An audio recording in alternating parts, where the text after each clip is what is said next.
Happy Friday, everybody. I am Marcus Grant, along with Michael F. Florio and Adam Rank. And on this Veterans Day, I want to say thank you to all who have served. We have plenty to talk about on the show today. We'll get to last night's game in a moment, but we will keep the Deutschland theme going as we dive into our Sunday showdowns. The Colts and the Patriots, well, their seasons have not been sehr gut. No. They have not. This is, you got to be a fan, absolutely, to watch this one. Hey, last week was you two. This week, Chumbawamba. But there are some good fantasy players happening. And Ramondre Stevenson, who last week carried a lot of people with a tremendous performance, has another great opportunity this week against the Indianapolis Colts, who've allowed a top 10 fantasy running back in 6 of 9 games this season. As a matter of fact, this is good for Stevenson. He's had the 7th most scrimmage yards against running backs since 2022. So get him started. Would you say Stevenson got knocked down and got back up again? What? Isn't that Chumbawamba? Oh, good call. Yeah. On the other side, I'm not used to you making jokes. That's the one thing. It's like off-putting. You know what I'm saying? Like, oh. I would say must start. How do you know who Chumbawamba is? You're like way before your time. I grew up in the 90s. Come on.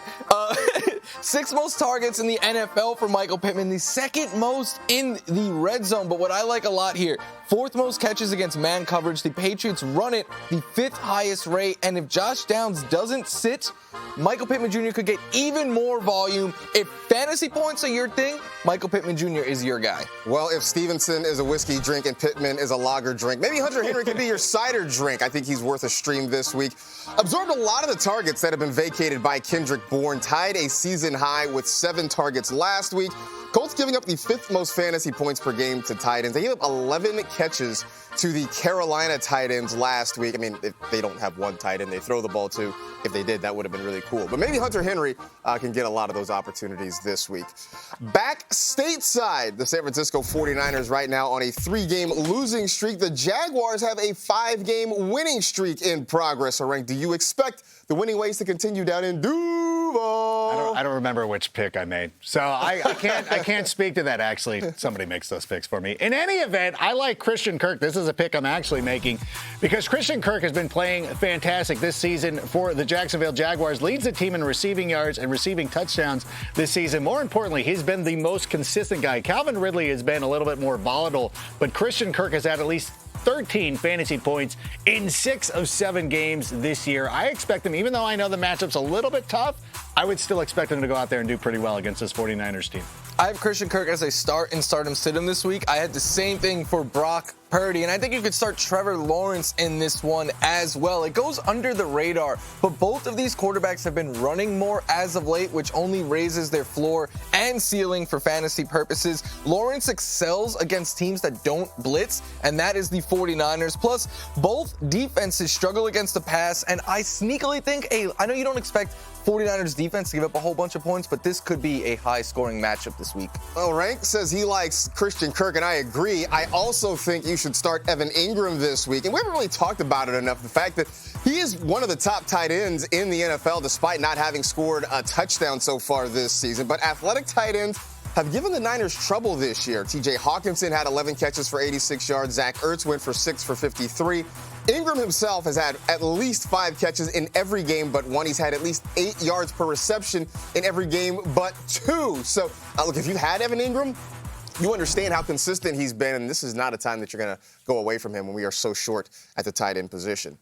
Browns Ravens might be all about the defense. One has the best scoring defense in the league. The other has the best total overall defense. So, Rank, does either offense have any hope this week? I would think so. I know the Ravens statistically are very good, but I really like Amari Cooper in this contest because if there is one vulnerability for this Ravens defense, it's when they get near the goal line. And over the last couple of weeks, Amari Cooper has really started to excel in the red area. As a matter of fact, he's had 4 red zone targets over the last 4 games, despite having just 1 in his first 4. The Ravens have allowed the 3rd most red zone targets to wide receivers this season. So again, when you're missing so many great wide receivers and you got Amari Cooper on your roster, I think you have to play him. I like Amari Cooper, but he might be the lone receiver you could trust in this game. I think you should get away from Zay Flowers. Not only is he in his first slump as a pro, but he has struggled this year against man coverage. He is the lowest passer rating when targeted against man, and the Browns run at the 4th highest rate in the league. They've also just been super stingy to wide receivers, giving up the 2nd fewest fantasy points to the position. And AFC North battles tend to be low scoring, so I would go in a different direction than Zay Flowers this week. I understand the fear of this Browns defense, but I do think you can still start Gus Edwards. Cleveland does have the 6th best run defense. They're giving up the 4th fewest fantasy points per game to running backs. But the reason I like Gus Edwards is because he has that touchdown upside. And what looks like it might be turning into a 3-headed backfield there in Baltimore, it's Gus Edwards who's seen about 80% of the rushing attempts inside the 5-yard line since week 6. So when Baltimore's getting close, it's Edwards who's getting those opportunities, which means he still has the opportunity for a decent day if Baltimore can get down close to the goal line. Meanwhile, Joe Burrow has been on fire since week 5. He ranks 1st in passer rating and touchdowns. This week, though, he'll be without T. Higgins. The wide receiver has been ruled out. On the other side, C.J. Stroud had the huge game in week 9. Ranked, do you think he's got a pretty good encore coming? You know, it'll be very difficult because Lou Anarumo is a very good defensive coordinator, and C.J. Stroud is playing with a bunch of guys who, are on the injury report right now. But I still feel pretty confident in going with C.J. Stroud this week. I think one of the things that we've seen is his ability to get rid of the ball quickly. I know the offensive line has not been very healthy this season, but that really hasn't hindered him much. So, again, in a week where we're looking for quarterbacks, I wouldn't try to get cute. I wouldn't try to stream somebody over C.J. Stroud. If you've been playing him for the last couple of weeks, I would continue to start him. Yeah, just like Rank said, this is a week where we are looking for options at different positions, which is why I think Tyler Boyd is in play as a start this week. No T. Higgins. Jamar Chase is up in the air right now, so someone has to catch the ball from Joe Burrow. And the Bengals have the highest percentage of their passes go to the wide receiver position. And Tyler Boyd has a history of succeeding when T. Higgins is out of the lineup. And if Jamar Chase sits this week, Trent Irwin also becomes in play as a deep sleeper. Well, since we're talking about wide receivers being out, it doesn't look like Nico Collins is going to play, and that makes Dalton Schultz an even better starting opportunity. Last week, he had a season high in targets, receptions, and yards. He's had a touchdown and 13 or more fantasy points in 4 of his last 5 games, and for as good as the Bengals defense has been recently, they still are giving up the 4th most receiving yards and 4th most fantasy points per game to tight ends. So with one less target available to C.J. Stroud, could mean some more opportunities coming for Dalton Schultz. Back to our Sunday showdown, starting with the Packers and the Steelers. And Florio, normally we talk about squeaky wheel games, but Mike Tomlin referred to George Pickens' complaints as a pebble in his shoe. I don't think that means he wants a rock in his stride when he's going around. But for fantasy managers, Pickens' usage, is it going to be more like a rock in the heel?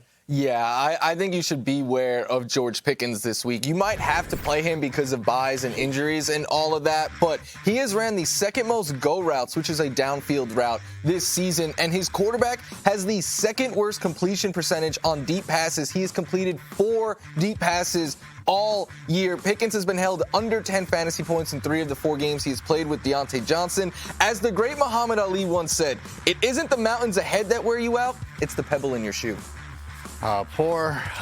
Feel bad for the Mike Tomlin having to deal with that. But Aaron Jones is a guy that must start this week for the Green Bay Packers. He's starting to get a bigger involvement in this offense. 24 touches in week 9. That was his most in his last 11 games. He played 57% of the snaps, which is great. We want more fantasy opportunities because Jordan Love has really only excelled this season when Aaron Jones is on the field. So for this offense to go, Aaron Jones needs to be effective. I think he's going to do it, and I am starting him this week. Excited about Aaron Jones getting more work. I'm also mildly excited about Najee Harris, at least enough that I can recommend starting him. Don't let Green Bay's underwhelming offense distract you from the fact that it has a bad run defense, too. The Packers are bottom 10 in rush yards allowed per game. And despite Harris's inefficiency, he's getting most of the rushing attempts, especially near the goal line. And hey, don't look now, he's also been over 15 fantasy points in 2 of his last 3 games. So understand the ceiling is not particularly high, but I think he has a better chance to be closer to the ceiling this week than to the floor. Lions-Chargers, which I think is going to be the most fun matchup to watch, certainly fantasy-wise, this week. Ranked Jared Goff. He's an indoor cat. He's playing sort of indoors, I guess, this week over at SoFi. I don't know how we figure it. But he's been in a little bit of a slump the last 2 weeks. Went from an average passer rating of 105 to 76. Is he still worth a start this week? I would still start him in this matchup against the LA Chargers. A defense has played a lot better as of late, but I think one of the biggest things that's going to happen with this team is that David Montgomery returning will open up the passing game once again. And it's no coincidence that his numbers went down once David Montgomery was battling some injuries. So I feel pretty good about this. I know that the numbers are the numbers over the last couple of weeks, but I feel good about starting Jared Goff. I have Goff as a start this week. I also think you could start his running back, Jahmyr Gibbs, not David Montgomery. Yeah, they're both in play this week, but Gibbs is averaging almost 30 fantasy points per game since week 7, and without Montgomery there, he excelled as a runner, a pass catcher, was used near the goal line. Now, I know Monty's not going to go away, and he's going to get the goal line work and be a thorn in the side of Gibbs' managers, but my hope is that Gibbs was so good with Monty's sideline that it could be something like a 50-50 split. With all the buys this week and everything, I don't see how you get away from Gibbs. I'm not nearly as optimistic about the running back on the other side. Beware of Austin Eckler. Fewer than 50 rushing yards in every game since he's come back from injury.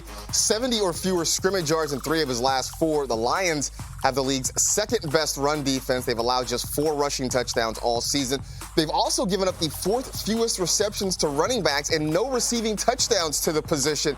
Again, you're not benching Austin Eckler because the ceiling potentially is so high, but another matchup, sort of like with Lamar against the Browns, that you don't necessarily have to be excited about. Giants and Cowboys, both teams coming off of losses, but both under very different circumstances. The Cowboys, back in week 1, though, steamrolled the Giants 40-0. Rank, is this going to be about all about the Cowboys in this second go-around? I would think so. And Saquon Barkley is a player that concerns me in this one. He had 9.3 fantasy points in that game.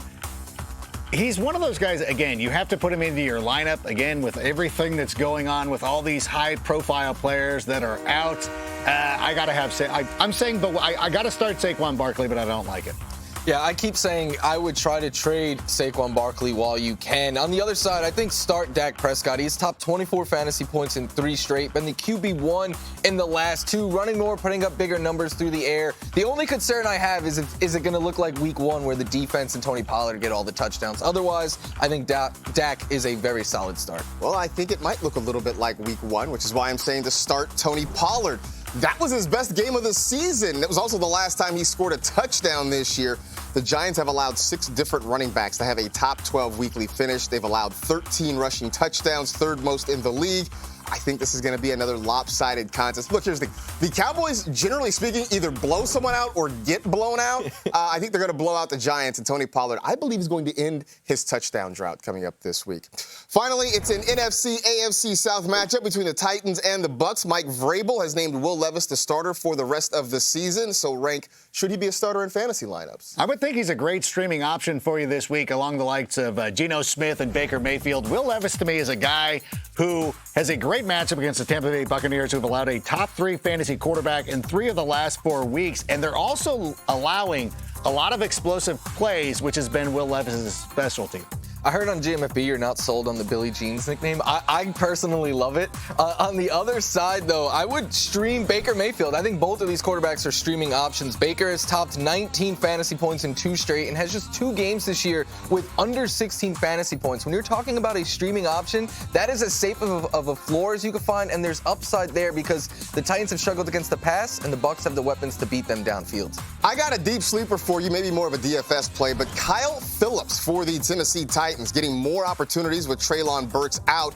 70% of his snaps have come from the slot, and quarterbacks have the NFL's 2nd higher passer rating when targeting slot wide receivers against the Tampa Bay Buccaneers. So could be a very sneaky play for a lot of your daily line.